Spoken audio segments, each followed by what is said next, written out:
Bueno, muy buenas tardes ahora sí a todas y todos. Vamos a iniciar con nuestro evento del día de hoy. Yo agradezco mucho a la maestría en Educación Medio Superior que nos haya dado la oportunidad al maestro Ricardo Flores y a un servidor, Jesús López, que somos los mediadores en Orizaba y Coatepec, de poder invitar a estos conferenciantes de gran nivel, como lo fue en la semana anterior al doctor Beno de Kaiser y en esta ocasión que nos acompaña el doctor Juan Pablo Cebadúa.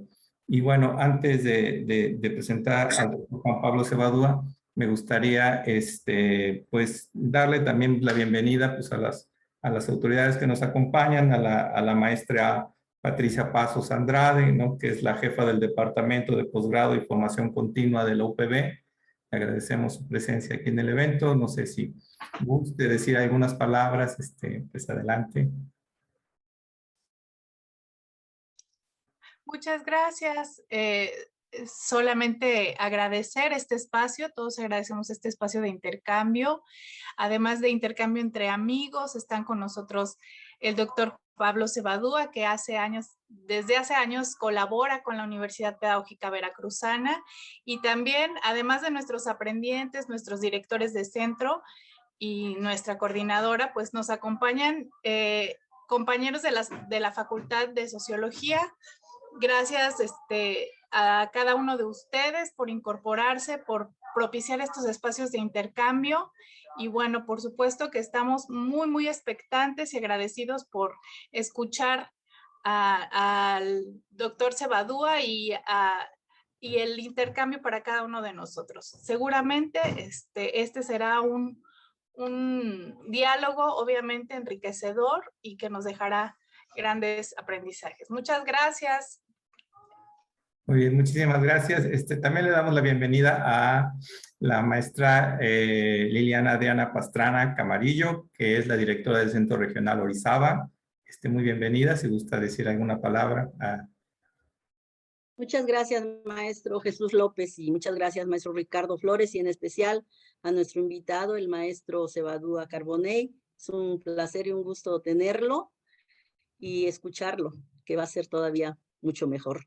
Gracias a todos, maestra María del Rosario, Charito, como te digo, siempre atenta, siempre invitándonos a participar en esto, y a nuestros estudiantes. Muchas gracias, enhorabuena. Bueno, antes de presentar a Juan Pablo, no sé si la maestra María del Rosario, que es nuestra coordinadora de la maestría en Educación Media Superior, el maestro Ricardo Flores, que es el mediador en la sede de Orizaba, gustan decir algunas palabras. Pues, adelante. Muchas gracias, pues todas sean bienvenidas y bienvenidos. No diré más, sería muy reiterativo. Comparto la alegría de estar en la jornada. Y bueno, Juan Pablo, pues nuevamente muchas gracias por haber aceptado la invitación y estoy súper expectante. Gracias. Gracias, Jesús. Pues sí, les quiero confesar que para que pudiera estar aquí Juan Pablo el día de hoy, tuvimos que estarlo haciéndole manita de puerquito, estuvimos atrás de él durante casi 15 días para que nos dijera sí, así como cuando los novios. Entonces, ya de veras que no saben cómo batallamos. Por eso hay que aprovecharlo, hay que aprovechar todas las preguntas que quieran hacer, háganlo con toda la confianza. Es un tipazo, es un amigo, es un colega y que sabe mucho sobre este tema. Vamos a escucharlo y muchas gracias, Jesús. Bueno, vamos a presentar al doctor Juan Pablo Cebadúa. Él es antropólogo social por la Universidad Veracruzana, maestro y doctor en sociedades multiculturales y estudios interculturales de la Universidad de Granada, España, y miembro del Sistema Nacional de Investigadores. Actualmente participa en la Universidad Autónoma de Chiapas, en la maestría de Estudios Culturales y en el doctorado de Estudios Regionales. Tiene una publicación, varias publicaciones enormes. Yo voy a mencionar únicamente dos para no hacer más largo esto, que tiene que ver con el tema que hoy nos ocupa. Un artículo muy recomendable que es Juventudes, Identidades y Transculturación, un acercamiento analítico al rock indígena en Chiapas del 2016. Otro texto, Etno Rock, los rostros de una música global en el sur de México del 2014. y Ciudadanías y Culturas Digitales en Entornos Globales del 2019, un libro del 2019. Entonces, sus líneas de investigación corren por juventudes, identidades, juventudes étnicas, consumos culturales, interculturalidades, y pues para mí es un placer presentarlo, estar aquí con él. Hemos estado en Chiapas en alguna ocasión en la maestría, nos ha acompañado en la Facultad de Sociología dando talleres y seminarios sobre este tema, y pues realmente es un gusto volvernos a encontrar en este medio y sobre todo encontrarnos aquí con los aprendientes de la maestría en educación media superior, donde convivimos a diario con jóvenes, ¿no? Con estos jóvenes que siempre son un reto, ¿no? Y que siempre están en transformación y cambio. Entonces, pues yo le agradezco mucho a Juan Pablo Cebadúa y le damos la palabra y el espacio. Adelante. Sí, buenos días a todos y a todas. Y la verdad, es un placer estar aquí. Quizá podría decir sin temor a equivocarme que estoy en casa tanto en Veracruz en términos generales, en casa porque, bueno, así como Patti decía, yo también había sido colaborador hace ya pues, algún tiempo en uno de los posgrados que oferta la UPB. Entonces con Patti también ya llevo muchísimos años, digamos, de tener como ese contacto. Y también feliz por estar, digamos, también al lado de colegas míos bastante apreciados como Jesús, Ricardo y Mirna, que hemos estado, o sea, desde muchas trincheras académicas hemos estado juntos y hemos estado planeando futuros y mundos donde quepamos muchos mundos, ¿no? En ese caso. Muchas gracias. Miren, yo lo que creo que, como ustedes saben, estas dinámicas a veces son un poco extrañas, digamos, porque el estar, digamos, hablando todo el tiempo, a mí me parece que es para ustedes también un poco cansado y también para mí. Entonces yo lo que creo que doy unos planteamientos generales y sería interesante, de hecho, exigiría eso, ¿no? En ese sentido de que pudiera haber un intercambio exhaustivo de ideas, toda vez que, como ustedes saben también, dentro de las nuevas modalidades, quien habla ya no es el que dicta un conocimiento tipo dogmático ni pontificial, ¿no? Sino más bien yo soy facilitador de algo que yo creo que sé y se los transmito y ustedes también saben muchísimas cosas sobre ello y me los transmiten y juntos y juntas vamos a construir, digamos, este espacio de conocimiento que, si todo sale bien, va a salir rico y divertido, ¿no? En ese sentido. A mí, en primer lugar, puedo dividir esta charla en tres partes. En primer lugar, vamos a hablar en términos contextuales de por qué es importante hablar de la juventud hoy día. Y luego vamos a hablar un poco de eso, del tema y de las capacidades académicas, digamos, en términos generales, de un concepto o una categoría de análisis que se pone en boga, como son las identidades. Y por último, vamos a hablar de estas identidades juveniles en términos de un contexto que yo llamo el contexto global de consumo, que según yo, una de las formas donde se negocian las identidades juveniles hoy día es prácticamente o a partir de las directrices de una sociedad y un contexto global de consumo, en ese sentido, como una de las aristas que creo que son importantes para poder hablar. Bueno, como ustedes saben, la aparición de la juventud en términos generales, digamos, sale a la palestra de la discusión ciudadana y sobre todo de la discusión institucional desde hace ya un tiempo y que digamos, pues este tiempo, según todos los autores y autoras, tiene que ver con esta etapa que se le llama de la postindustrialización, ¿no? En ese sentido, o sea, es decir, que estamos hablando de la aparición del tema de lo juvenil desde finales del siglo XIX hasta mediados del siglo XX, que es donde hace su aparición en la escena internacional, justamente como un actor fundamental para construir las sociedades contemporáneas. Y donde esto representa su entrada en el mítico 68 a nivel global y a nivel internacional, que como todo el mundo sabe, en el 68 es donde por primera vez en la historia de las sociedades sale el joven como actor juvenil, en primer lugar.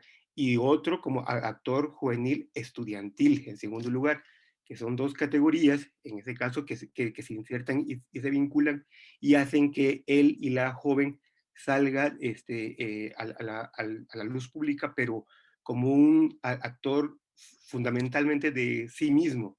Ustedes saben que en la década de los 50, en la década de los 60, sí había participación en partidos políticos, había participación en movimientos guerrilleros de jóvenes, pero no eran considerados como tales, sino más bien eran considerados como parte de un movimiento gremial, sindical, guerrillero, ¿qué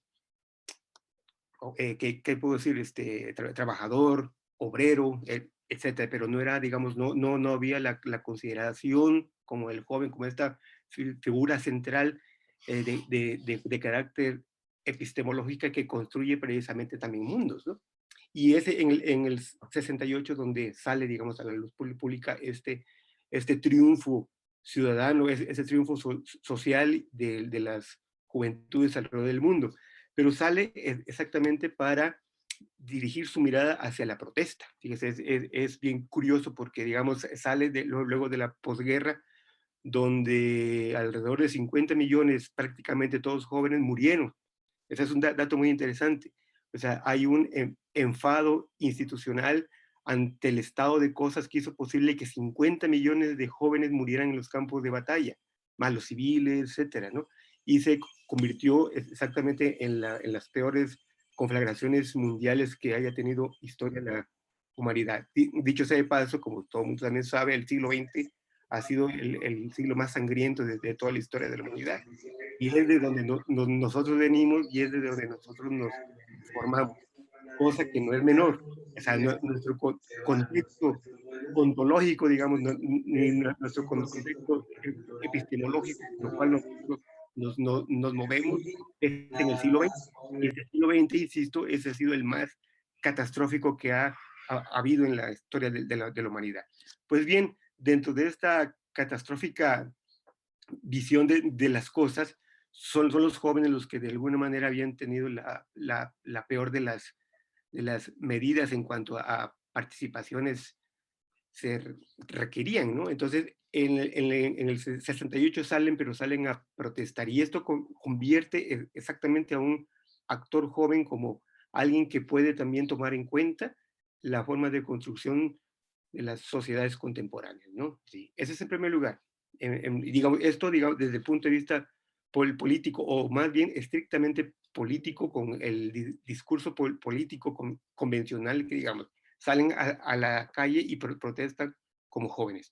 Pero otra cosa también bastante fuerte, bastante determinante para la construcción de lo juvenil, es que justamente allí se crea, digamos, una primera instancia de estas, en primer lugar, llamada sociedad de masas, ¿no? Que luego ya, digamos, perfeccionando todos los vínculos que se tienen con diferentes cosas y con la aparición de la globalización, se ha llamado la sociedad de consumo, y que es la aparición por primera vez de campos culturales y simbólicos particularmente hechos de jóvenes para jóvenes. Por ejemplo, en el tema en términos generales de la música del rock, la música del rock and roll, que es una cuestión fundamental en la construcción de lo juvenil, porque es la primera vez que los y las jóvenes tienen una música para sí mismos, hecho por jóvenes y creado por jóvenes y además consumido por jóvenes. Digo todo esto porque es muy interesante. No sé si nos hemos dado cuenta que en algunas películas, cuando salen, por ejemplo, no sé si ustedes han visto en la serie de Netflix, la serie de los Peaky Blinders, que es recomendadísima, y habla de mafias de principios del siglo XX en Birmingham, en Inglaterra, ¿no? Pero es muy interesante porque ahí salen muchos jóvenes, pero estos jóvenes, como en otras películas, están vestidos como adultos en pequeño, saco, corbata, etcétera, ¿no? O sea, pero digan, no había en ciernes una llamada cultura juvenil, que es donde exactamente aparece en la década de los 50 a mediados de los 50, y que esto hace una expansión mundial sobre lo que es ser jóvenes y la condición de ser joven en el mundo entero. Y a mí me parece que es un dato súper interesante y súper valioso. De ahí en fuera, al joven se le cataloga de dos maneras. Precisamente, el joven que irrumpe y rompe las reglas, las reglas convencionales. Como ustedes saben, los y las jóvenes participan en la contracultura de la década de los 60, donde critican esta visión cultural de Occidente. ¿Qué quiere decir? Bueno, que si los hombres no pueden usar el cabello largo, pues los hombres lo usan, ¿no? Si los hombres no pueden usar piercing, pues se ponen piercing. Si las mujeres no son dueñas de su cuerpo, en este caso se ponen minifalda. Si las mujeres no eran dueñas de su cuerpo, practican el amor libre, en ese sentido. No el sexo solo para reproducir, sino el sexo también para placer. Todo esto que para los y las que estamos aquí nos parecería hasta cierto punto normalizado, hace más o menos como 50 años no lo era, y las formas de protesta de los jóvenes cambiaron y hicieron cimbrar el mundo cultural de esa época, que lo que nosotros estamos viviendo, lo que nosotros estamos realizando ahora mismo forma parte precisamente de esas ganancias, donde los jóvenes fueron uno de los principales actores de hace 50 años, ¿no? Entonces, como decía, a partir de ahí, al tema de las juventudes se le parte en dos. Por un lado, es satanizada porque es considerada como un sector que protesta todo el tiempo, ¿no? Que alguien que no está de acuerdo con las reglas, y por tanto, bajo esta égida de protesta, se le margina por completo.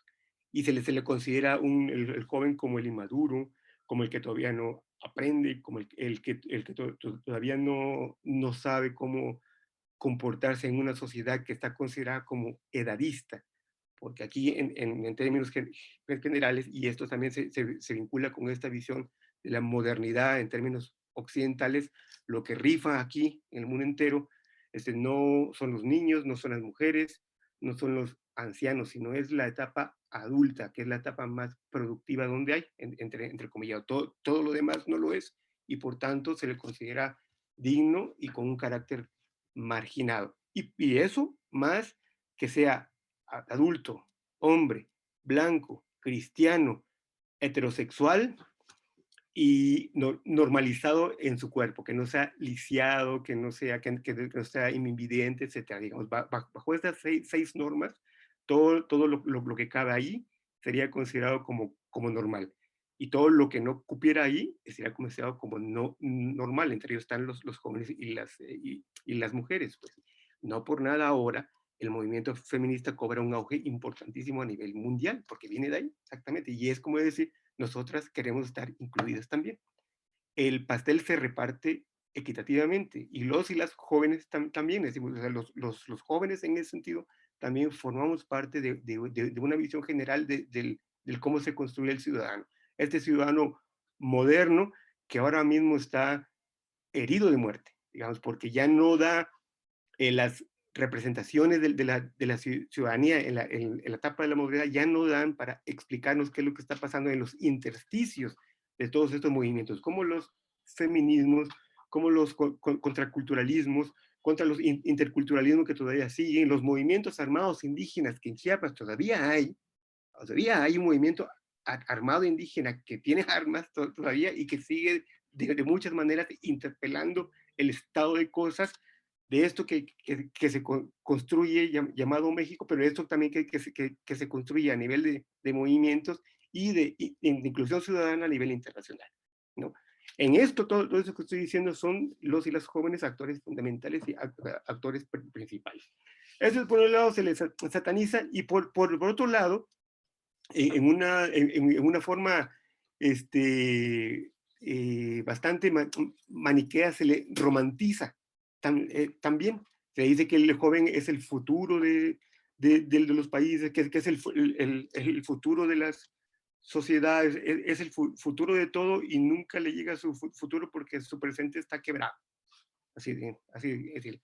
Y entonces, para generar esta visión sobre el futuro, se le crean espacios que muchos autores han llamado de moratoria social, el que todavía se alargue ese proceso de juventud para que en un momento dado y cuando se llegue a la hora de confrontar con los poderes fácticos adultos en ese sentido, no se les pueda llegar hasta que tengan una visión que la adultez quiere de ellos, que sean formales, que sean responsables, que sean trabajadores, que estén casados, casadas, con hijos, que sean, digamos, en ese sentido, normales para el resto de la sociedad. Ante esta visión maniquea, dialéctica, si ustedes quieren, es donde se mueven los jóvenes de ahora, ¿no? Entonces, una pregunta necesaria sería plantear cuáles son ese tipo de respuestas que los jóvenes dan justamente para estar incluidos en un mundo como este, ¿no? ¿Cuál sería, digamos, en términos generales, esta posición juvenil para que ellos y ellas estuvieran, digamos, dentro ya de con el concierto de la toma de decisiones de lo público, ¿no? Y no tanto de lo privado, sino de lo público en términos generales. Los y las jóvenes quieren tomar partido. Partido en términos de voz y voto, no un partido político, que de hecho sea de paso, esta cuestión política convencional está ya también pues hecha trizas y que no les interpela en absolutamente nada a los y las jóvenes. Por eso hay otro tipo de movimientos.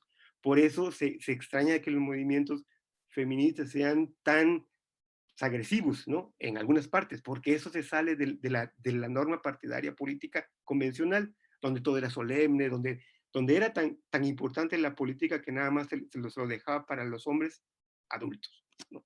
Para empezar. Bueno, ese es un tema que es otra charla, pues digamos, ¿no? Bueno, ese es el primer lugar. Entonces, una de las cosas por las cuales las juventudes necesitan estar incluidas es precisamente la generación y la construcción identitaria de ellos, ¿no? Entonces, bueno, entonces aquí pasamos a la siguiente parte de la charla. Uno de los temas más mencionados a lo largo de 50 años en el mundo de las ciencias sociales, 50 años o más en el mundo de las ciencias sociales han sido dos. El tema de la cultura y ahora mismo el tema de las identidades. El tema de la cultura, el concepto, la categoría de análisis de la cultura, como ustedes saben, es tan amplio que no hay un solo modelo para poder decir qué es exactamente cultura, ¿no? O sea, ¿qué es lo que nosotros pensamos como cultura? Ese es en primer lugar. Y por tanto, hay una serie de debates intensos que se dan en torno a ello. Lo que sí está claro es que todo concepto de cultura debe conllevar su propia posibilidad del cambio. No hay una cultura estática, no hay una cultura fija. Todo está como cambiando y digamos, a la par de estos contextos actuales, lo que tenemos enfrente es que hay una perspectiva de que estos cambios se han dado de manera contundente y de una manera tan intensa que a veces se nos escapa de las manos y ahí que necesitemos otras categorías de análisis para poderlas asir, para poderlas plantear y para poderlas ver ahí en este caso, porque ha sido todo muy rápido.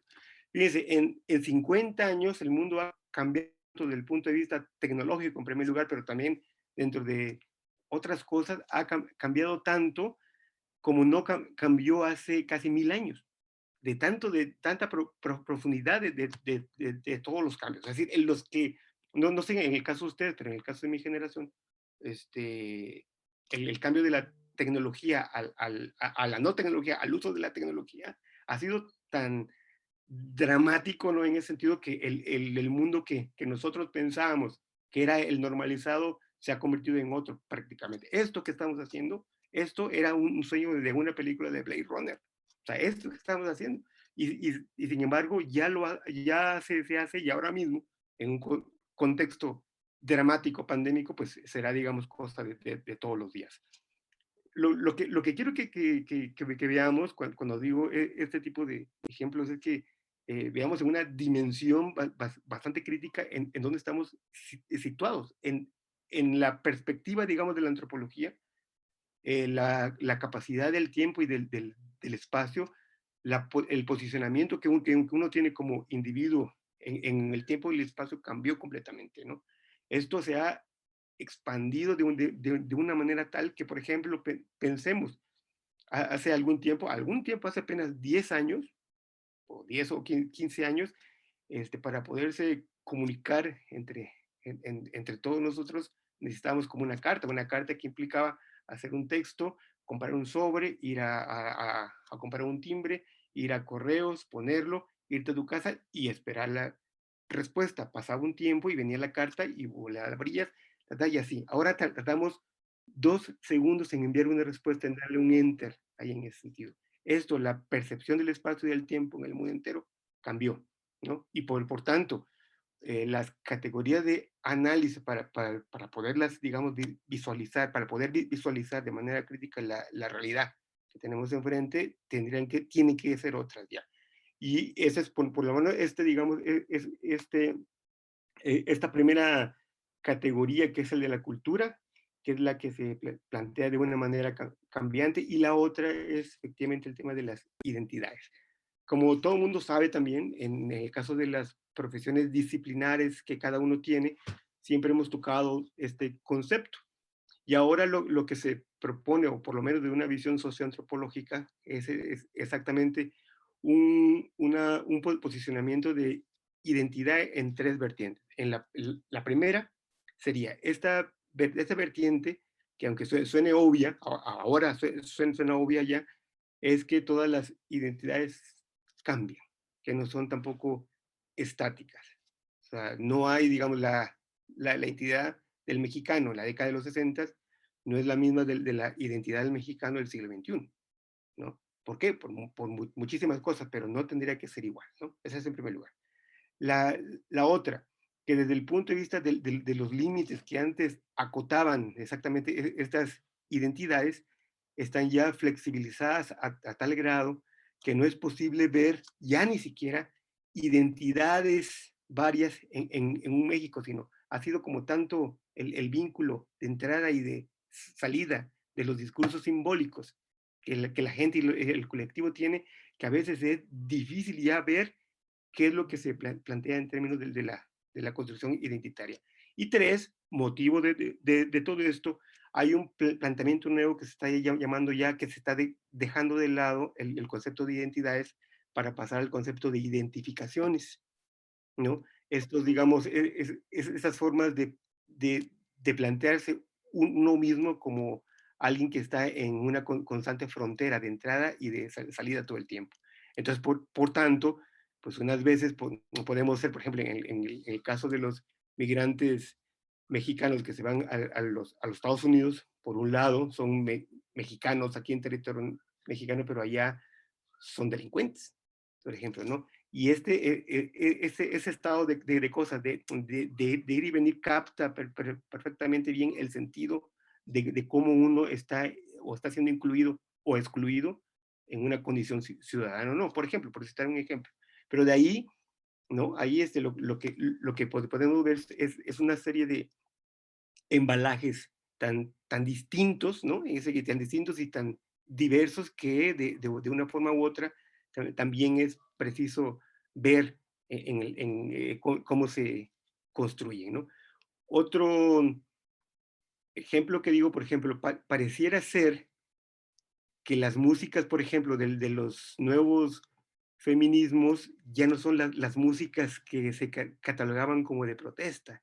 Ya no escuchan rock, ya no escuchan música de trova, ya no escuchan la música que antes se signaba como parte de, y como parte de hablo de la construcción de un discurso contrario a. Ahora parece ser que los nuevos feminismos, el consumo musical es en cumbias o en reggaetón. Y esto parece ser que es una realidad. Entonces, ¿qué quiere decir esto? Eso quiere decir que las protestas, por lo menos en términos generales, se diversificaron, ¿no? Por lo menos el discurso de las protestas se diversificaron. Y esto quiere decir que el entendimiento de las identidades, de los grupos y de los colectivos, por supuesto, se diversificaron. Y eso también se aúna a que, digamos, el tema de las identidades como una especie de moda académica que está ahora y que se necesita ser explicitada desde diferentes entornos disciplinares como la sociología, la antropología, la pedagogía, etcétera, tiene que ver con el auge de la diversidad a nivel internacional, de los multiculturalismos que desde hace ya 25 años están en boga dentro de los discursos académicos internacionales, ¿no? Eso. ¿Y por qué aparecen estas diversidades? Porque justamente con el truene de estas sociedades tan estrictamente ordenadas dentro de un propósito de la modernidad, ¿no? Ustedes saben que de la modernidad surge, digamos, más o menos, surge de la Revolución Francesa, digamos, ¿no? En ese sentido, y se construye en vez del señor feudal y del siervo, se construye el ciudadano y el administrador de la toma de decisiones, que ese es el gobernante, mandar obedeciendo. Es la premisa básica de los ilustrados franceses. O sea, quien se pone al gobernante es la gente y no y los gobernantes, por supuesto, no tienen sangre azul, porque a la hora que le cortan la cabeza al último rey de Francia, vieron que la sangre era pero tan roja, como el resto de nosotros, que no tenía nada que ver con una distinción, ninguna de frente al resto de los ciudadanos. Por tanto, el concepto de ciudadano se crea justamente en la modernidad. Pero este orden, el ciudadano, padre y madre de familia, que va a la escuela, que vota, que si hay una guerra tiene que ir a filas para ir en pro de una defensa de una patria que se seguía siendo tan abstracta y tan subjetiva. Esto ya, digamos, está en discusión. Ahora lo que necesitamos, vuelvo a insistir, es exactamente por dónde viene. Y cuando se abre, digamos, el punto culminante de la discusión de la diversidad cultural a nivel internacional, es que nos dimos cuenta que efectivamente no hay un solo carácter de ciudadanos, sino hay muchas formas de ciudadanía. No hay un solo carácter de juventud, sino muchas juventudes. Y no hay un solo carácter de mujeres, sino hay muchas mujeres que están, digamos, tratando de construir un discurso de inclusión.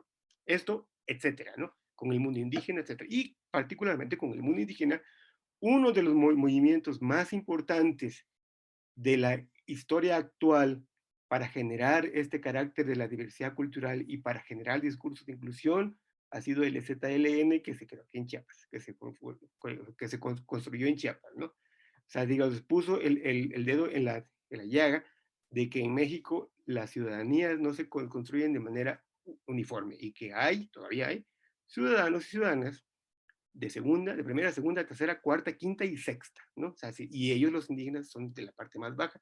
Y lo único que querían en sus primeros discursos es ser incluidos como mexicanos y como mexicanas, tal y como somos nosotros y nosotras ahora mismo, ¿no? Estar incluidos dentro de todo lo que ellos requieren como ciudadanos. Fíjense, o sea, no quieren el poder, simplemente que querían estar incluidos en un México que en 500 años se les pasó. Se les pasó de que hay gente que vive en el campo y hay gente que es culturalmente diversa, ¿no? Y por último, para que podamos platicar un poco más sobre esto, entre todos, entre todas, todo esto, esta generación de conocimiento está dentro de algo que se llama la sociedad de consumo, ¿no? O más bien la globalización y el consumo. Nunca antes en la historia de la humanidad ha habido tales procesos de consumo, de tal forma que ahora vemos que como parte de esta condición juvenil, uno de los criterios básicos para construir sus identidades es a partir de los consumos. ¿Qué quisiera decir esto? En primer lugar, hay dos formas de entender digamos, los procesos de consumo. En primer lugar, esta primera forma es que todos, de alguna manera, desde que la humanidad es humanidad, hemos sido consumidores. No hay problema. Si tenemos hambre, tenemos que comer. Antes teníamos que ir a cazar un venado. Ahora, pues abrimos el refrigerador y el venado podrido está ahí. Porque el ser humano es el único ser vivo que se come la carne podrida. La congelamos y ahí es donde la comemos. Un tigre se come el venado de una. No lo dejan, no lo guarda, pero nosotros comemos carne podrida. Entonces lo guardamos en el refrigerador. Somos el único ser vivo que hace eso. No, por cierto, pero digo, vamos al refrigerador, abrimos esto, comemos, etc. Para ello necesitamos una serie de servicios que nos ayudan a sobrevivir en la sociedad. estos servicios son pues, el refrigerador, la luz eléctrica, de eso no hay ningún problema. El problema viene cuando yo requiero de un tipo de refrigerador X para que me satisfaga una necesidad X que tiene que ver únicamente con mi persona, o con mi familia, o con mi entorno inmediato, y para eso hay una serie de marcas, muchas marcas para poder comprar un solo aparato que tiene la misma función que los otros, ¿no? Esto se llama, digamos, en términos generales, en términos muy brutos, pues digamos, ¿no? O sea, se llama consumo cultural. Y esto, aplicado, por ejemplo, a los consumos de las juventudes, tiene mucho que ver con que el consumo de las músicas, el consumo de todo lo que tiene que ver de las industrias culturales, en este caso, les ha firmado de tal forma su forma de ser, que ahora mismo los consumos son tan importantes como efectivamente construir ciudadanía. Dicho sea de paso, digamos, la institución ejemplar donde antes se construía ciudadanía y antes se construía a las juventudes, que son la institución educativa, ya quedó rebasada justamente por estas demandas que los propios jóvenes y jóvenes han hecho a través de sus discursos que tienen que ver con sus propias inclusiones. Ya no es en las escuelas donde ellos ven su propia construcción de su ser, es en los pares y es en los consumos también. En el consumo de la música, particularmente porque todo grupo musical, toda cultura musical consume música, no hay una en el mundo que no, o casi no, ¿no? Y de ahí, de distintas perspectivas, lo que se consume o lo que no se consume, y de acuerdo a lo que se consume, también hace que esta caracterización de las identidades juveniles hoy día. Entonces, para entender a las juventudes hoy día, tendríamos que tomar en cuenta algunas cosas que son bastante importantes. Uno es su carácter procesual identitario. Esto, que ellos están en constante, vamos a llamarle conflicto, porque los discursos identitarios suyos se planteen como válidos dentro de un contexto de una sociedad global que de muchas maneras sigue siendo el síndrome del Titanic, que no hay lanchas para todos, porque el barco se hunde y las lanchas ya están compradas. Esto pasó exactamente con el tema de las vacunas, ¿no? Hace 6 meses, apenas hace 6 meses, pues el mundo entero, bueno, el mundo rico, el mundo de todos los países ricos dijo, las vacunas son nuestras primero, necesitamos vacunar a nuestra población primero, y el resto, pues que se joda. Pero las vacunas necesitamos salvar primero a nuestras poblaciones, ¿no? Y el tema de la solidaridad en la ONU, el discurso de la necesidad por los suelos. O sea, ¿no? O sea, esto hizo también simbrar exactamente otro tipo de cómo se conforma este mundo, ¿no? Pero digo, es súper claro. O sea, hay un síndrome del Titanic. El barco se va a hundir y quienes se van a salvar ya tienen que comprar las lanchas. Ante este estado de cosas, los jóvenes intentan justificar sus propios procesos identitarios. 1. 2. No son estos procesos identitarios los convencionales que nosotros pensamos que existían como incólumes. Por ejemplo, hay en México, antes de pandemia, ahí en el Metro Tacuba se juntaban cada sábado chavitos entre 10 años y 17 años, eran como miles, o sea, 2,000, 3,000 chavitos, que son muchos, a perrear reggaetón, ¿no? Y no tenían ninguna consigna política, etcétera, pero como eran muchos, echaban sus chelas, se fumaban un toque, etcétera, pero no, digamos, había ninguna connotación de carácter político subversivo, entendido esto como parte de una convencionalidad de antaño, y sin embargo, cada vez, o cada sábado que pasaba, el metro de Cuba se llenaba y estaba rodeado de policías. Pregunta número 1, ¿por qué les envían policía a los reggaetoneros? Pregunta número 2, pareciera ser que la música de reggaetón, contrario al rock, contrario a la música de protesta, contrario al punk, contrario a tal, al ska, etcétera, se convirtió en la nueva música de protesta, simplemente porque ven a chavitos en ocio, los ninis tal vez, en ocio, bailando y siendo ellos mismos. O sea, eso pareciera ser que para una óptica del Estado se convirtió en subversivo, ¿no? Esto fue pues antes de pandemia, ahora ya creo que ya cambiaron las cosas. Pero lo que quiero decir es que las ópticas de los discursos políticos nuevos de los jóvenes a partir de la creación de sus colectividades e identidades tienen que ser vistas de distintas maneras, ¿no? Y por último, estas formas de estar incluidos, ¿no? Incluidos ellos en términos generales, las juventudes, que no hay una sola, pues, sino hay varias, tienen que tasarse también desde cómo se visualizan ellos para participar como ciudadanos. Toda vez que esta participación ya no es tampoco lo que se venía diciendo de ellos y de ellas, que te tienes que formar en una escuela para tener familia, para tener un trabajo, y ahí tienes que tener una jubilación, etc. Ya no es este discurso el cual los interpela, sino son otros.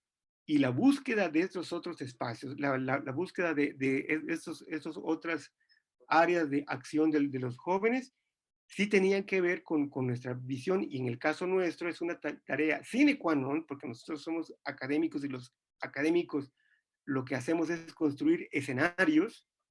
Nosotros debemos de ver y de precisar analítica y críticamente qué tipo de discursos son los que interpelan a los jóvenes de hoy a partir de un carácter identitario. Por ahí lo dejo para que empecemos a hacer como una especie de intercambio de ideas, ¿vale? Muy bien, agradecemos a Juan Pablo su exposición. Abordó muchísimos puntos, creo que todos los puntos que hemos visto en estas 3 sesiones anteriores sobre juventudes, ¿no? Y le damos muchas gracias y si ustedes están de acuerdo, todas y todas, vamos a pasar a una ronda de comentarios, de preguntas, ¿no? De entablar un diálogo con el ponente. Y pues les pediría que pasáramos como de 3 en 3, ¿no? 3, 4, ¿no? Le demos la voz a 3 o 4 participantes. Le damos la oportunidad a Juan Pablo que rebata y saca las armas, ¿no? Para contestar. Y continuamos el diálogo, ¿no? Continuamos aquí un diálogo, todos podamos seguir aprendiendo y desarrollando saberes. Entonces tengo aquí una manita levantada, yo los invito a que se animen. Ahorita sí se vale preguntar de este tema tan vasto, ¿no? Que es el de las juventudes en este siglo XXI. Y le damos la voz a Berenice. Adelante, Berenice, por favor. Sí, muchas gracias. Muy interesante la ponencia, Juan Pablo. Bueno, pues con las lecturas anteriores que hemos tenido en esta formación, a mí sí me surge una pregunta muy interesante, ¿no? Para ver si usted me puede dar alguna respuesta o hacer un comentario al respecto. ¿Por qué en la elaboración de programas dirigidos a la juventud, ya sea de carácter educativo, deportivo o social, no se toma en cuenta la idea y la opinión de los jóvenes? ¿Por qué los puestos gubernamentales normalmente los ocupan las personas adultas con mayor experiencia? Y bueno, haciendo y realizando encuestas, sí se toman en cuenta los datos que arrojan esas encuestas y en determinado grupo, en determinado momento, pero como tal, o sea... Bere, se cerró tu micrófono. Ay, perdón. No sé en dónde me quedé, estoy, Ajá, entonces, bueno, esa es, creo que la pregunta número 1 sí, la elaboré, ¿verdad? Sí me alcanzó a escuchar. Y en la segunda interrogante es que ¿por qué los puestos gubernamentales normalmente los ocupan las personas adultas con mayor experiencia, se podría decir? O sea, ¿por qué no los ocupan las personas jóvenes y nada más se toman en cuenta los datos de esas encuestas dirigidas a los jóvenes, pero ¿por qué no, como tal, no están los jóvenes? No sé si me di a entender un poco. Y bueno, pues ese sería mi interrogante, maestro. Bien, gracias, muchas gracias. Le damos la voz a Florinda, por favor. Hola, gracias. Pues muy interesante, y como dice el doctor Jesús, son todos los temas que hemos estado viendo ahorita en el módulo de la maestría. Bueno, más que una pregunta, es un comentario. sobre esas culturas juveniles, sobre esas juventudes y esa construcción de las identidades, ¿no? Porque una identidad, como dice, va cambiando, la vamos construyendo de acuerdo a nuestro contexto, de acuerdo a nuestras vivencias, de acuerdo al círculo en el cual estemos inmersos, tanto social, económico, cultural. Y esas culturas juveniles yo creo que es una forma de expresión, de buscar pertenencia a algo y una aceptación, ¿no? Que es donde se sienten aceptados por ese grupo al cual pertenecen. ¿Cuántos de nosotros no nos sentimos extranjeros en el lugar en el que estamos, ¿no? A veces hasta en la misma familia sentimos que no encajamos por nuestra forma de ver la vida o de ver algunas cosas y obviamente lo que sale de esa normalización tan adultocéntrica se ve como rebeldía o se toma como rebeldía, ¿no? Y entonces, pues buscas el pertenecer a algo, o pertenecer, y que seas aceptado tal como eres. Entonces, creo que por eso también lo de las culturas juveniles, ¿no? Es donde los jóvenes, pues se sienten a gusto, se sienten aceptados, se sienten que encajan en ese lugar, más que verlo como una forma de rebeldía. Aquí el problema es de que tanto las políticas públicas como los puestos de gobierno que mencionaba la compañera anterior, entre muchas cosas, solo se toma en cuenta la visión del adulto y difícilmente tomamos en cuenta la opinión, si es que escuchamos, ¿no?, lo que dicen los jóvenes. Y en el mundo de la docencia también, la gran mayoría, sobre todo de los que nos dedicamos a educación media superior, pues no tenemos esa formación, ¿no?, de docente, sino tenemos un perfil diferente. Entonces es muy difícil comprender este tipo de culturas, ese tipo de expresiones de los jóvenes y por eso también pues no logramos entender. Es todo. Gracias. Bien, gracias, Florinda. Invitamos a alguien más. También tenemos a nuestros compañeros de la Facultad de Sociología, algunos compañeros maestros, ¿no? Y bueno, pues adelante, ¿no? Yo creo que estamos aquí para compartir saberes entre diversas instituciones y demás. Le damos la voz a Magali. Adelante, Magali, buen día. Buenos días. Bueno, en cuanto a lo del consumismo, creo que los jóvenes tienden mucho a tratar de encajar en la sociedad en la que están, para tener una identidad en cuanto a consumir cierto tipo de ropa, o objetos, ¿no? Utensilios, celulares, zapatos, ropa, todo esto. Y que en muchas ocasiones, por el nivel económico en el que se encuentran, pues no es posible, y todo esto en ellos, en sus familias, crea cierta como problemática en cuanto a que exigen a los padres. Bueno, así lo siento, o también llegan a caer en lo informal, en adquirirlo mediante pues no buenas obras. Entonces todo esto lleva pues a tener problemas sociales. Creo que es parte del consumismo que los jóvenes tienen, y pues de las identidades que ellos mismos van formando y que ahora con la pandemia pues se han visto un poco interpeladas sus identidades de los jóvenes. Ok, muchísimas gracias. Adelante, Juan Pablo, si gustas dar un comentario, adelante. Sí, claro, muchas gracias por los comentarios y por las preguntas. Yo lo que creo que Berenice estaba diciendo que por qué las instituciones encargadas prácticamente desde lo juvenil no participan los jóvenes, parece que es la pregunta central, ¿no? En este caso, y que tiene que ver con un proceso que lleva más o menos como 3 siglos, pues. O sea, ahí es lo que yo decía que, en primer lugar, el joven no estaba considerado como tal, y cuando fue considerado como tal, siempre fue considerado como un menor de edad, que es ese, digamos, el tema que actualmente, digamos, pasa y sucede cuando hay en ciernes unos movimientos juveniles que son bastante distintos a los que generalmente se esperaba de ellos, pues, ¿no?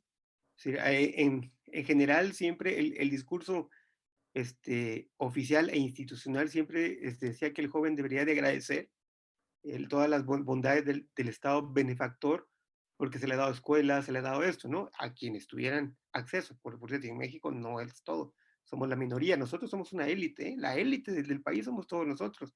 El resto, quién sabe qué cosas está haciendo. Está vendiendo fayuca, está haciendo trabajos o subtrabajos, y otros están, ya saben, ¿no? En los otros trabajos de crímenes no organizados u organizados, pues, ¿no? O sea, en fin, o sea, el caso de nosotros es una élite lo que estamos haciendo.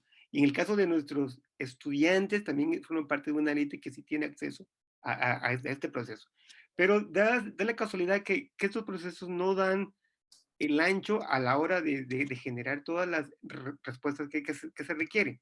Y de aquí me atrevo a decir algo que seguramente ustedes ya lo saben de memoria, pero una de las instituciones de la modernidad más anquilosadas que hoy es la institución educativa. No ha cambiado el formato. Nosotros dábamos clases, o sea, cuando dábamos clases de forma presencial, lo hacíamos de frente a los estudiantes, parados, nosotros de pie, y pues ellos no. O sea, todo eso, este carácter simbólico, tiene mucho que ver en aulas que son cuadradas y casi no tenían ventanas. O sea, son como cárceles, pues.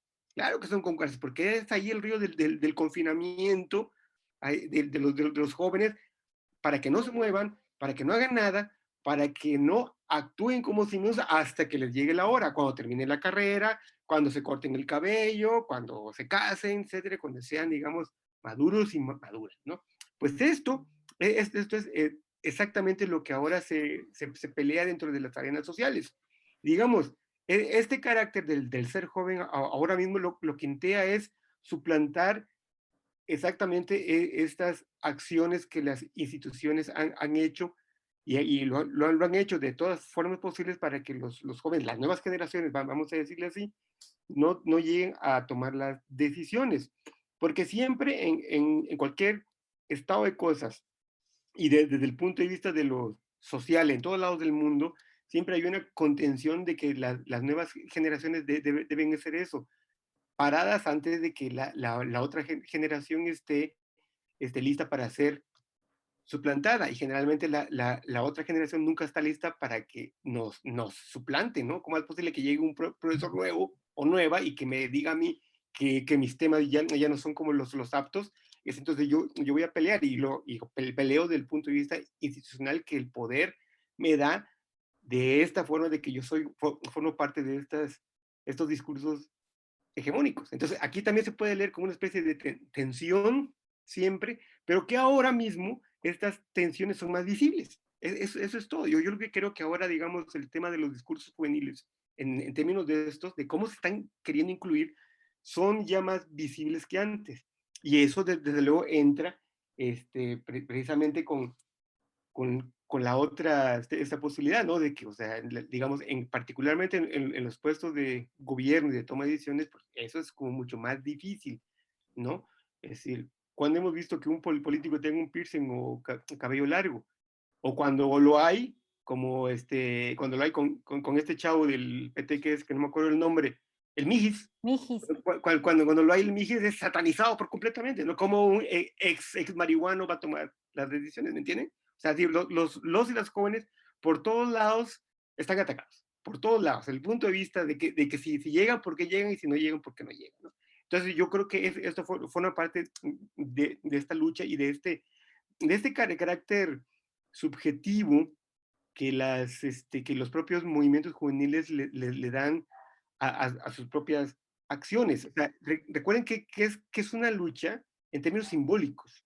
¿Quién tiene el poder simbólico? Porque no es una lucha de conflicto bélico, digamos, ¿no? O sea más bien es exactamente quién detenta o no el discurso simbólico para poder decir qué es o qué no es, o hacia qué rumbos va la sociedad, ¿no? Eso es en primer lugar. Lo otro, sí, a mí me parece muy, muy interesante, digamos, todo lo que digamos, las culturas juveniles hacen, ¿no? Y hacen y construyen. Y digamos, también de muchas maneras, esto puede visualizarse en la forma en las que actúan sobre las cosas que ellos quieren cambiar, en primer lugar, ¿no? Porque sí quieren cambiar cosas.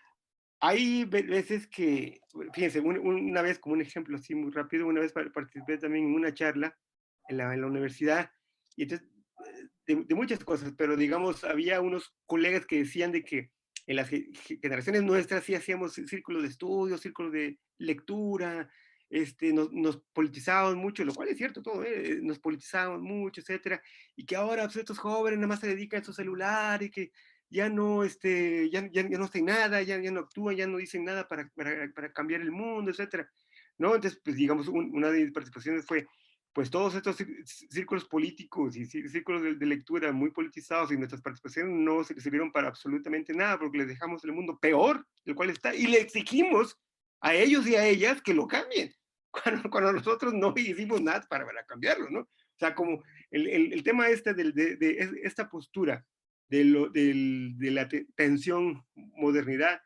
tradición, implica eso, implica que en el caso nuestro, desde el punto de vista de lo profesional y que trabajamos con jóvenes todo el tiempo, debemos de tener estas visiones críticas sobre qué es lo que nos están diciendo pues, estos jóvenes, qué es lo que nos dicen, ¿no? ¿Qué es lo que nos dicen? ¿Qué es lo que nos dicen cuando chavos y chavas participan en un slam, en un concierto de heavy metal? Algo nos están diciendo. No es nada más irse ahí a porrear, algo nos están diciendo. Un algo que tiene que ver, según yo, esta es una cuestión bastante personal, que según yo tiene que ver con un discurso político alterno, que se tiene que tasar y visualizar en clave simbólica cultural. También, pues, y eso también sirve mucho, ¿no? Hace 3 años votaron 30 millones de personas, la mitad de ellos jóvenes, por un cambio. Y luego decimos que no están politizados, ¿no? Y 4 años antes salieron en masa, ahora mismo en septiembre, en el DF y en Chiapas, también en Chiapas, Oaxaca y Morelos, donde también se llevó a cabo el terremoto del 2017, no nada más en el DF, por cierto, y aquí también hubo cosas, y aquí también los jóvenes de las universidades se organizaron para poder salir, ¿no? Sin que ningún partido, sin que ninguna institución los mediara para poder actuar sobre eso. Y luego decimos que no están politizados, ¿no?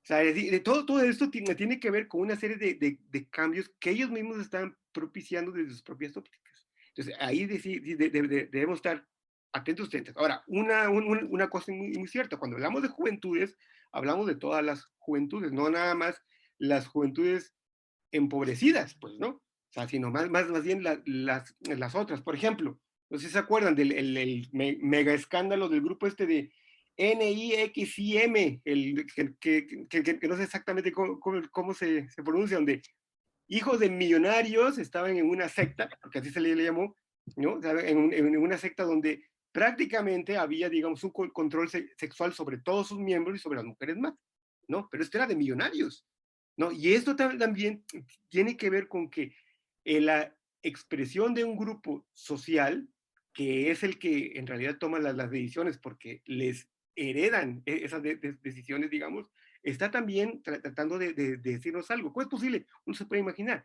¿Cómo es posible que una mujer o un hombre crea en alguien que le diga que se tiene que esclavizar sexualmente? Pues se hizo. Y gente supuestamente, pues con universidad, con preparatoria, etcétera, ¿no? Y de una clase social altísima, ¿no? O sea, sí, pero ¿cómo es posible que suceda? Pues sucedió. Y no es la única, es en todos lados del mundo, pero lo que quiero decir que, digamos, los y las jóvenes, o las juventudes en términos generales, están actuando y generando ese tipo de respuestas ante este estado de cosas, ¿no?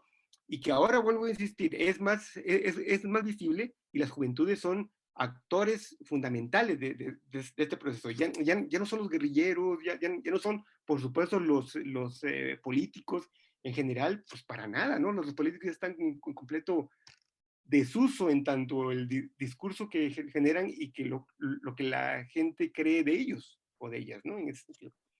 Y por último, fíjense, el tema del consumismo, que es todo un debate.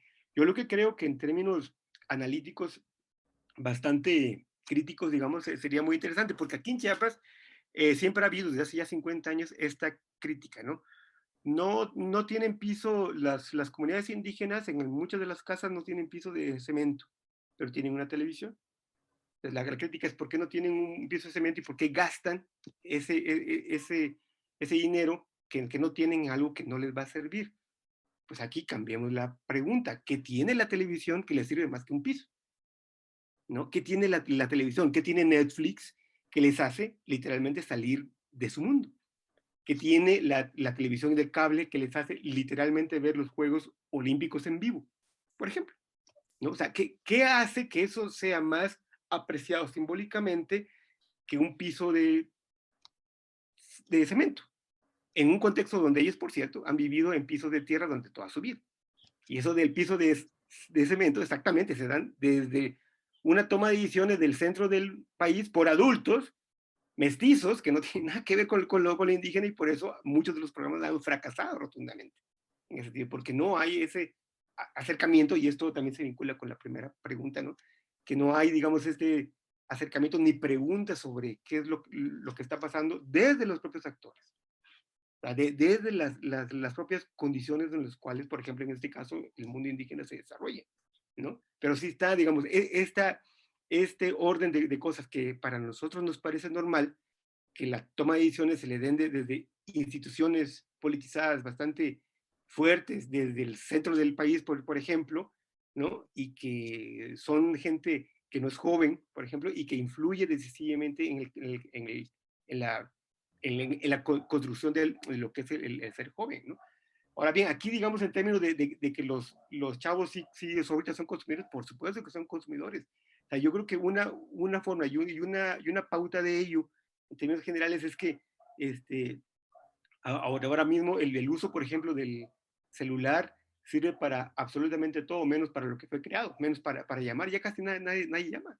Y es un teléfono, ¿sabes? Pero esto, digamos, en términos generales del consumo, da una especie de competencia simbólica en términos de que cómo yo me voy a actualizar tecnológicamente, y estando actualizado estoy dentro del mundo. Si no estoy actualizado, estoy fuera del mundo. O sea, ¿ustedes creen que en el caso nuestro, creo, todos y todas, nuestros bisabuelos no se simbraron cuando apareció el radio? O sea, no se simbraron el radio, y que apareció exactamente en la cocina, en el fogón, donde está el fuego, para que los miembros de la tribu, nosotros hablábamos de cómo nos fue el día en la primaria, mi padre en el trabajo, mi madre como ama de casa, etcétera. Pero que hubo un momento donde un artefacto de fierro que tenía voz y tenía que ser oído, y que todos los miembros de la familia se callaron para poder oír a Calimán o a oír a Tres Patines, etcétera.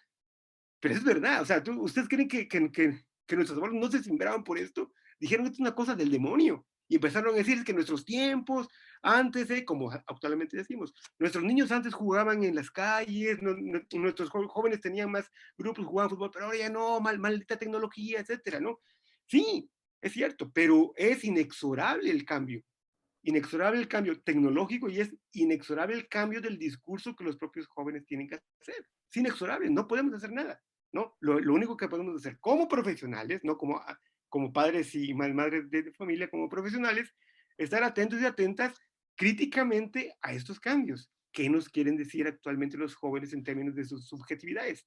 ¿Cómo se construyen a sí mismos? Gracias, Juan Pablo. Muy bien. Abrimos otra ronda de preguntas, comentarios, divagaciones, ¿no? Sobre este tema de las juventudes. Fascinante, como siempre. Y pues yo quisiera ver sus manitas levantadas, que se animen a cuestionar aquí a nuestro invitado. Muy bien, tengo ya una, anímense más, otro por ahí, por favor. Le vamos a dar la voz al maestro Aldo Colorado Carvajal, que él viene de la Facultad de Sociología.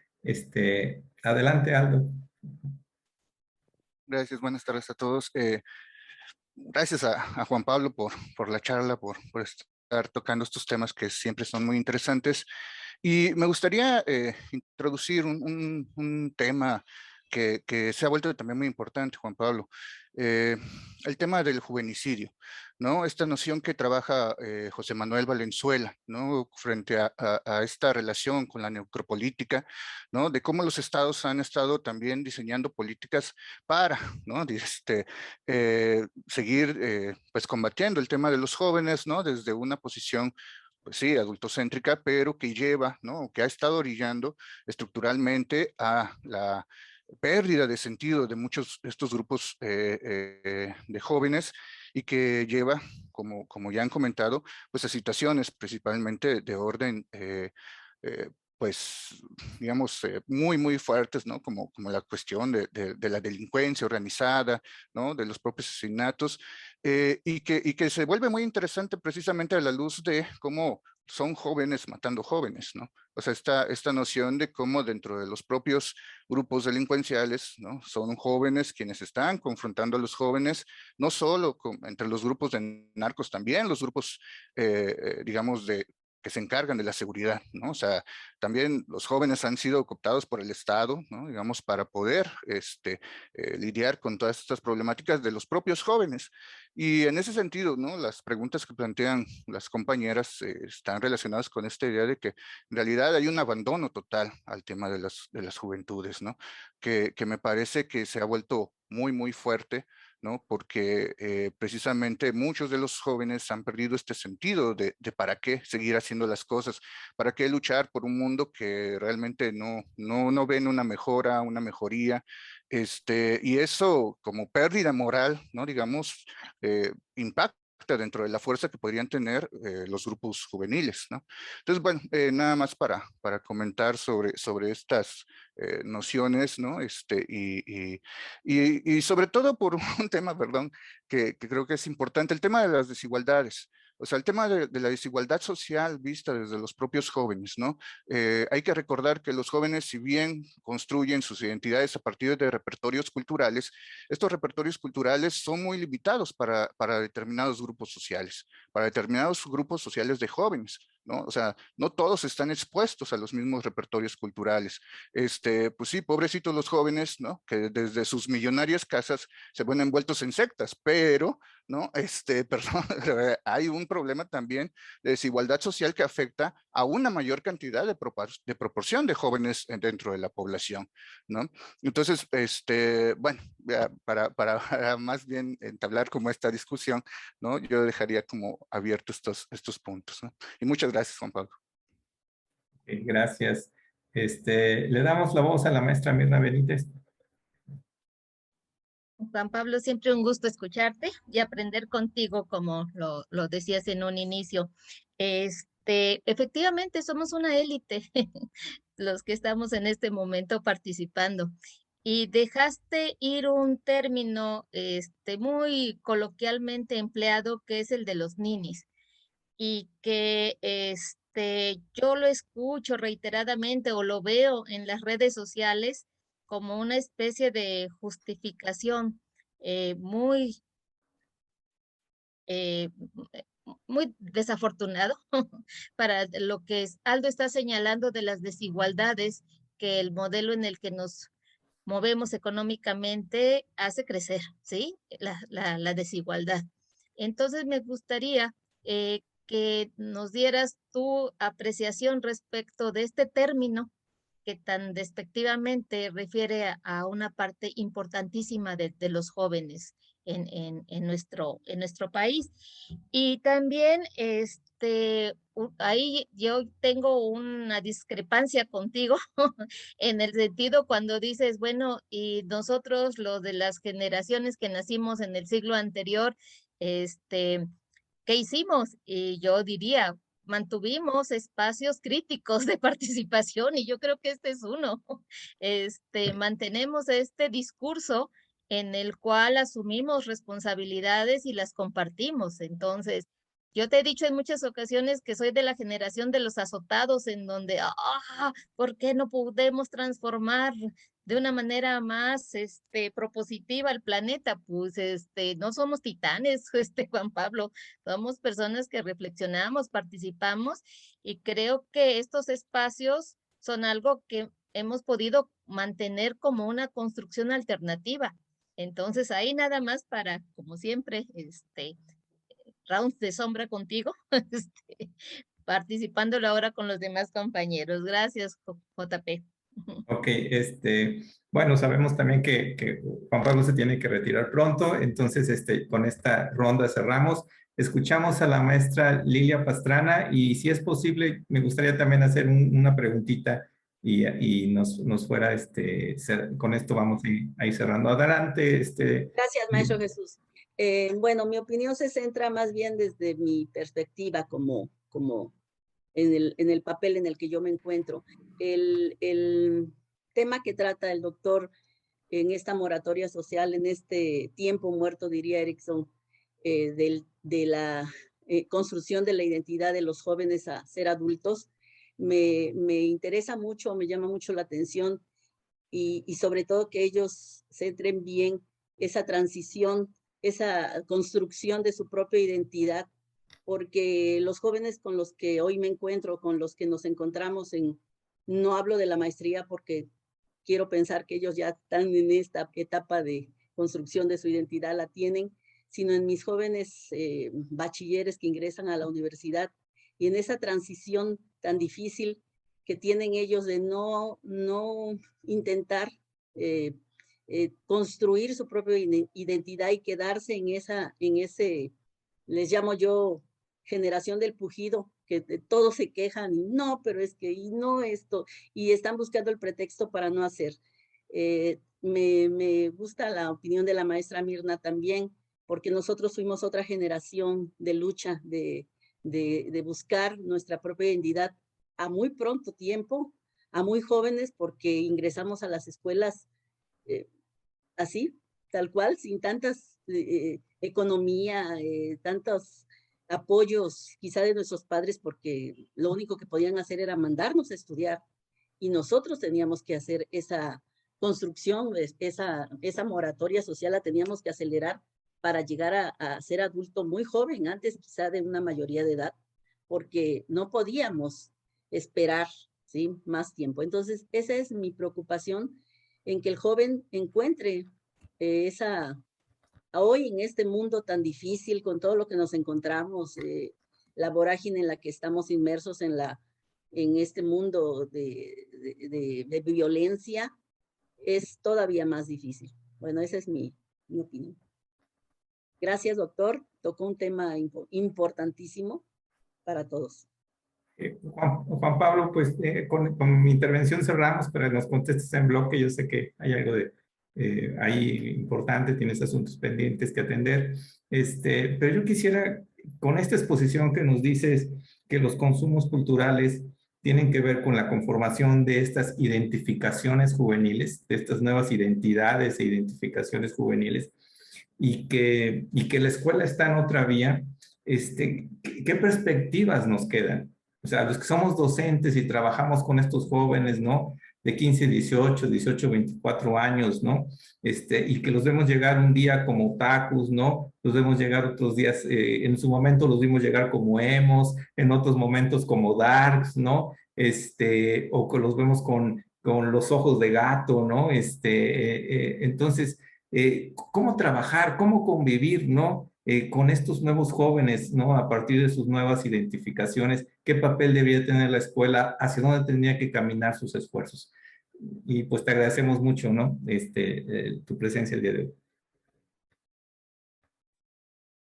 Sí, gracias. Creo que estoy teniendo problemas, pero soy yo porque los oigo a veces entrecortados, pero si me escuchan bien ustedes, ahí vamos, ¿vale? Ok, perfecto. Entonces, bueno, con respecto a la primera pregunta, sí, es la primera pregunta, que es otro temote ahí, en ese sentido, el de la violencia juvenil. Yo creo que en términos generales, justamente esta crisis generacional, vamos a llamarla así, esta crisis generacional e institucional se vislumbra, se identifica plenamente en cómo los jóvenes están cayendo bajo las redes del crimen organizado y las redes de las propias instituciones gubernamentales, ¿no? O sea, están dentro de dos flancos. Y es verdad, O sea, es decir, cuando uno habla de los temas de estos, uno tendría que generalizar todo el tiempo, Mirna. Por eso, ahorita hablamos de eso.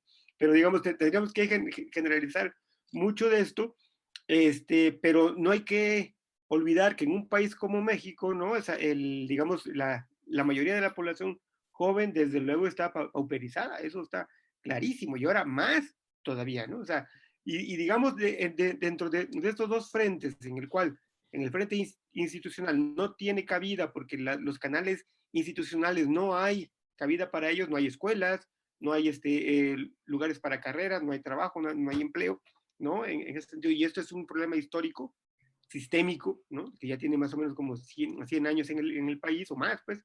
Pero digo, o sea, bajo esta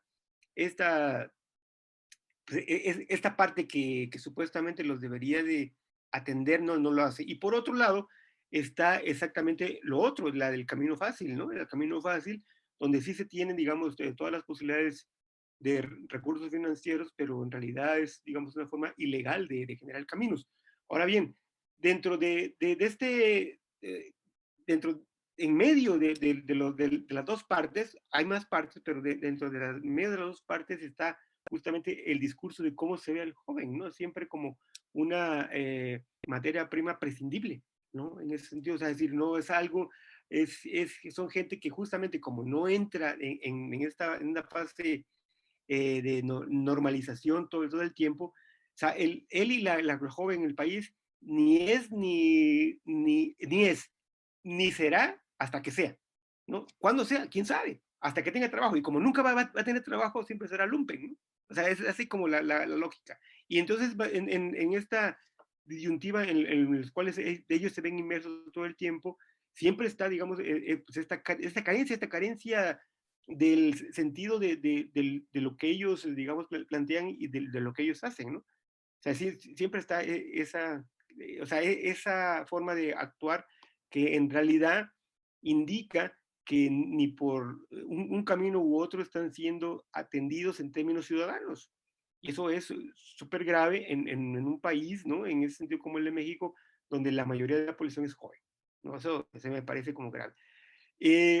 Aquí, digamos, lo que se tiene que tomar en cuenta es precisamente esas formas de pauperización que han dado cuenta de que el no future de los jóvenes, de las juventudes en términos generales, siempre ha sido como una realidad.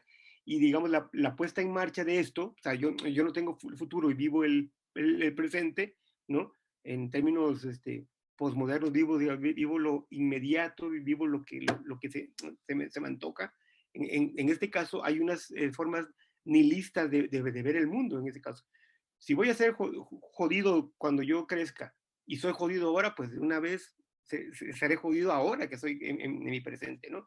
Ahora, yo lo que creo que esto, lo que media, fíjense ustedes, lo que media un poco en términos generales estas formas de entrar a discursos que a veces son como radicales, ¿no? En este caso son precisamente las formas y las pautas de consumo. Yo creo que las pautas de consumo, las que sean, homogenizan. O sea, decir, o sea, hay, digamos, rasgos que de alguna manera atienden a una cuestión generacional. No digo que las generaciones pasadas no lo hayan tenido, pero en realidad lo que tenemos enfrente es que de muchas formas posibles hay mucha oferta para ellos, ¿no? Desde el uso y el consumo de datos para el WhatsApp, desde los grupos de WhatsApp que uno tiene, hasta, digamos, las formas de ser niño o no ser niño, por ejemplo, ¿no? Y aquí vinculo exactamente lo que dice Mirna, ¿no? Esto del Nini, por cierto, es algo como bastante complejo, bastante amplio, ¿no? Para poder ser discutido. Porque el Nini no es una categoría de análisis juvenil. O sea, eso fue un invento de los medios de comunicación, no invento de la academia. Lo que nosotros debemos hacer, sin que la academia sea como la gran panacea, pero nuestro papel es exactamente la generación de conceptos, la crítica de los conceptos, de decir qué es lo que cabe, qué es lo que no. Ese es el papel que nosotros hacemos. No sé si ustedes tengan beca, ojalá, pero si eso, o sea, ustedes les pagan exactamente por hacer eso. A un ingeniero le pagan por hacer un puente, a nosotros por estar discerniendo sobre lo que tenemos enfrente. cuando nuestras madres de familia o nuestras abuelas nos pregunten qué va a pasar con nosotros en la pandemia, no le van a preguntar al ingeniero, le van a preguntar a ustedes. Nosotros debemos dar respuestas puntuales de qué va a pasar con nuestra comunidad y qué va a pasar con nuestra forma de sociabilidad post pandemia o en la pandemia misma. Somos los expertos de comunidad, pues, de expertos en las sociedades. Pues bueno, o sea, eso. Si tenemos esta visión, o sea, digamos, si ponderamos una visión crítica sobre ello, tendríamos muchas formas para ver ese estado de cosas. El caso del Nini, sí, o sea, el caso del Nini se entiende desde una visión productiva. O sea, el joven que no tiene trabajo y que no va a la escuela, pues no tiene nada, ¿no? No es productiva. Pero en cambio, pues tiene redes sociales, pero tiene bailar reggaetón, o sea, tiene, digamos, otras actividades que desde el punto de vista, o desde el punto de vista del cual se dice que es Nini, no se miden, ¿no? En este caso. Entonces el Nini es como un poco así, o sea, se puede decir o se puede analizar desde el punto de vista de lo productivo, alguien que no es productivo. Es como un anciano, pues, ¿no? Un anciano que no trabaja, que no hace nada, pues se le mete a un asilo y ahí queda. Ya no produce, ya no hace nada, ya no sirve, ¿no? En ese sentido. Cuando, digamos, por cierto, entre paréntesis, en otras culturas, los y las viejas son los más sabios, pues aquí se les confina porque ya pasan a retiro, ya no pueden hacer, digamos, de la vida social en productividad. Entonces, fuera, ¿no? O sea, en este caso, ¿quién es el que queda? Pues los productivos, ¿quiénes? Los adultos, ¿no? O sea, empiezan ahí. Ahora, entonces, yo lo que creo que nuestra perspectiva en torno a los ninis, en el caso nuestro, particularmente nuestro, el papel nuestro sería cambiarle perspectiva en torno a ello. O sea, si les vamos a analizar, si vamos a hacer como una crítica, es exactamente esto. O sea, es decir, cambiar de perspectiva y tratar de adentrarnos a este complejo mundo de los que no tienen trabajo y de los que no participan en la escuela, o sea, los que están fuera de nuestro entorno, pues. En el caso nuestro, ¿no? En el caso nuestro, pues, vuelvo a decir, como Mirna decía, sí, nosotros pertenecemos a una élite porque vamos a generar la clase pensante de este país. Y por eso nosotros y sus profesores les exigimos muchísimo, porque ustedes deben ser críticos y críticas de esto. No criticonas, o sea, que eso es otra cosa, no, críticos de la realidad. Ustedes deben tener un punto de vista ahí bastante efectivo sobre lo que pasa, porque prontamente nos van a preguntar a todos nosotros, ¿qué va a pasar de todos nosotros con el río post-pandémico? ¿Qué va a pasar cuando la mitad de los jóvenes de este país se queden sin escuela?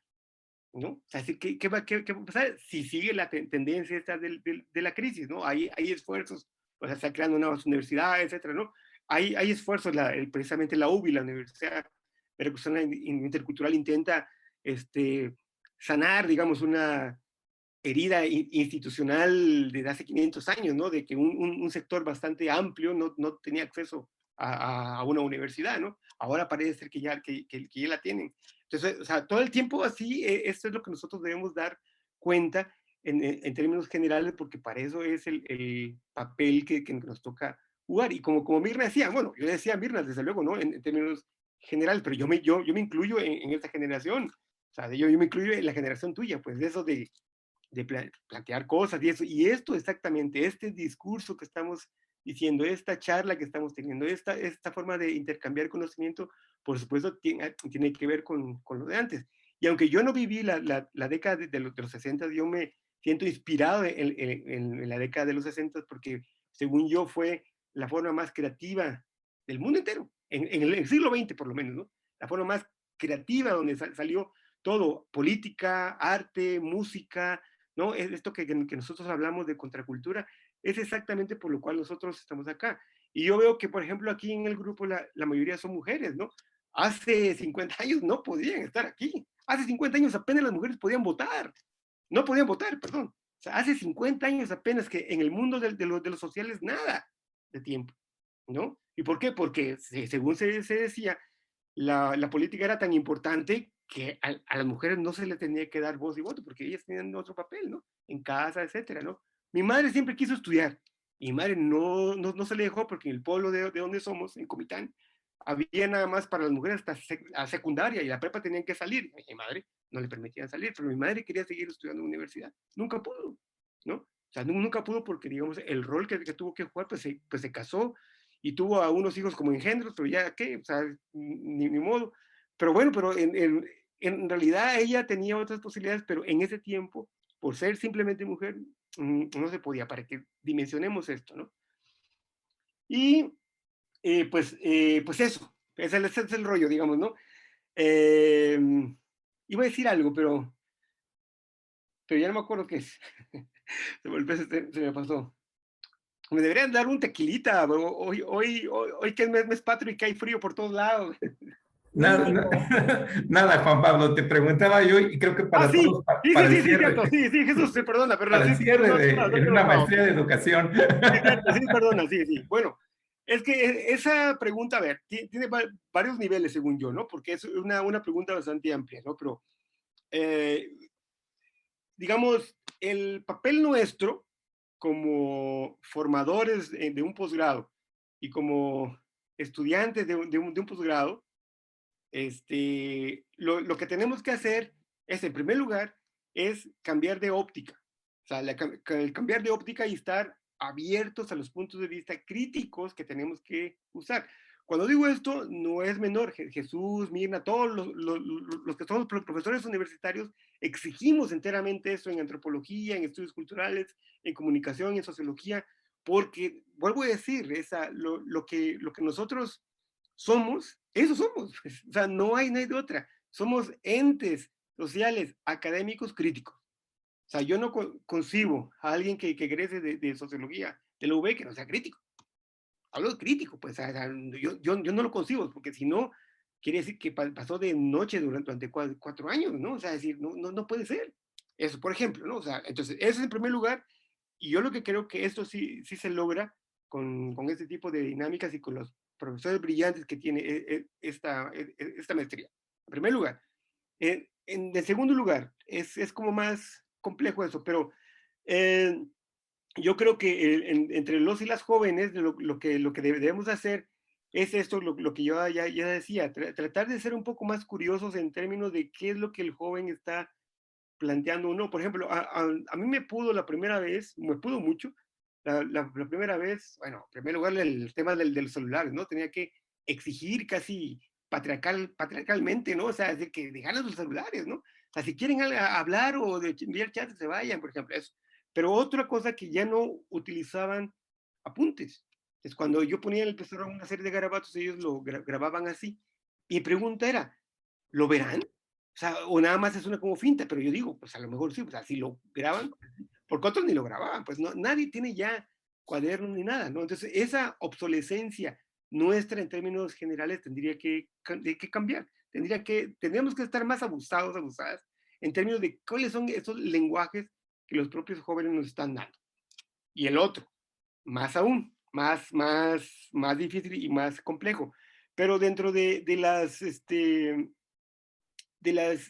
los campos de acción de las escuelas, en términos generales, universidades, secundarias, preparatorias, deberíamos nosotros, los maestrantes de este posgrado, por ejemplo, tratar de generar los espacios de apertura, en ese sentido, con nuestros colegas, para que a su vez esto pudiera hacer fuerza para que la institución pudiera exactamente tener los canales de participación de los propios jóvenes, que no basta con el representante estudiante, no basta con ellos, sino que más bien ellos deberían de tener los canales de participación más activos dentro de una institución anquilosada, como es el proceso áulico, por ejemplo, o los procesos de educación en términos generales, ¿no? Y que es anquilosada, los jóvenes ya no nos creen, pues en términos generales ya no nos creen, le creen más a Netflix que a uno, ¿no? Entonces, en ese sentido, deberíamos de tratar de incentivar con los colegas en primer lugar y sobre todo con la escuela que nos toca actuar, estos canales de participación juvenil, que no son tan complejos, porque los jóvenes quieren participar, pero no quieren participar como nosotros les decimos que tienen que participar. Ellos, o sea, lo que deberíamos hacer, y esto hablo de lo estar atentos, ¿no? En ese sentido, deberíamos de ver cuáles son exactamente las formas de innovar esto. Por ejemplo, si a los chavos les gusta, en su mayoría, lo de secundaria, preparatoria, el reggaetón, pues plantear un curso sobre ello. Por ejemplo, una charla sobre el reggaetón, no es pecado, no es algo que se queda fuera de sí, de esta normalidad, de esta convencionalidad, que la escuela es súper seria, que la escuela es bastante formal en términos generales, ¿no? O sea, decir, o sea, si a los chavos les gusta el reggaetón, armemos un taller sobre el reggaetón. No pasa nada. También el reggaetón y también la música clásica, pero si les gusta el reggaetón, con seguridad, pues también les armemos un rollo eso, ¿no? Y sobre esto, incidir que eso también podría tomarse desde el punto de vista político para ellos y para nosotros, pues, ¿qué nos están diciendo los jóvenes? Bueno, agradecemos a Juan Pablo, ¿no? Su participación el día de hoy. Muchísimas gracias. Quedan muchos puntos a debate. Yo quisiera darle la voz a la maestra Rosario para el cierre, diríamos de la manera formal. Ahorita nos despedimos. Muchas gracias, Jesús. Pues nuevamente, Juan Pablo, muchísimas gracias. Ha sido una mañana de mucho aprendizaje, muy enriquecedora. Yo me quedo con algunos puntos. Yo voy a abonar a la divagación, diría el colega Jesús Ernesto. Definitivamente, tenemos que repensar nuestros discursos. Tenemos que repensar nuestros discursos desde el espacio de posibilidad en el que nos encontramos. Repensarse al final del día nosotros cómo sí contribuimos y cómo contribuimos a legitimar prácticas y prejuicios dentro de las escuelas. Cómo nosotros conservamos, legitimamos ciertos rituales que lo que hacen es que nos impiden escucharnos con la juventud. Me parece importante rescatar esta noción de escucha y de diálogo con la juventud en un diálogo horizontal. Me parece difícil desde el momento en que tenemos categorizaciones distintas. Tendríamos que empezar a resignificar, incluso a repensar nuestras categorizaciones. Por ejemplo, hace rato que estaba escuchando todo este diálogo, decía, bueno, sí, es que tenemos que abonar junto con la juventud desde sus espacios y sus miradas a una formación de un ser humano transversal, a un ser humano transversal que abrace la comunidad y las diversidades. Pero después me pregunté, ¿y será que finalmente eso quieran ellos también? O sea, sigo hablando desde mi posición, desde mi nicho, desde mi autoridad, me parece importante discutir junto con ellos, construir junto con ellos. Y esto no lo vamos a lograr hasta que repensemos si nosotros estamos legitimando ciertas prácticas y prejuicios que nos alejan de ellos y empezar una construcción colaborativa en conjunto de espacios que abran estas posibilidades de acercamiento. Finalmente, me gustaría volver a agradecer a todos los que nos han acompañado en la mañana de hoy con la venia de la maestra Patricia Pasos Andrade, a quien es una gran, no solamente es mi jefa, es una gran amiga, es una gran colega que siempre nos permite justamente estos espacios. A mis compañeros directores, está por aquí también el maestro Luis García Utrera. Muchas gracias por tu presencia, Luis, por acompañarnos. Gracias, Lili, también. Esperamos que siempre caminen junto con nosotros, porque el trabajo en conjunto es lo mejor. E indiscutiblemente, gracias, Jesús, Ricardo, la mediación, la docencia no es nada si no imprimimos esa pasión que nosotros traemos y cargamos. Siempre lo he dicho, nadie da lo que no tiene. Y pues bueno, institucionalmente, Juan Pablo, agradecerte por tu destacada participación al haber impartido la conferencia Las identidades juveniles del siglo XXI, retos para los contextos educativos, desde este ciclo de conferencias, diálogos, juventudes y diversidad, aportes para comprender el contexto educativo en la educación media superior. Y bueno, con esto pues damos fin también, damos el cierre formal a este ciclo de conferencias que esperamos que haya sido enriquecedor para todos, que haya sido un espacio de construcción en conjunto, que nos aporte muchas ideas para nuestra mediación dentro de nuestros espacios de intervención y posibilidad. Muchísimas gracias y que pasen un excelente día. Doctor Jesús, maestro Ricardo, ¿quieren comentar algo? Agradecerle a Juan Pablo y por supuesto que por acá te esperamos con el tequilita en la mano, no te apures. Muchísimas gracias. Tomo nota de eso, ¿eh? Adelante. Gracias, Juan Pablo, también por acá en el puerto de Veracruz te esperamos. Acá no al tequila, pero sí con una chela.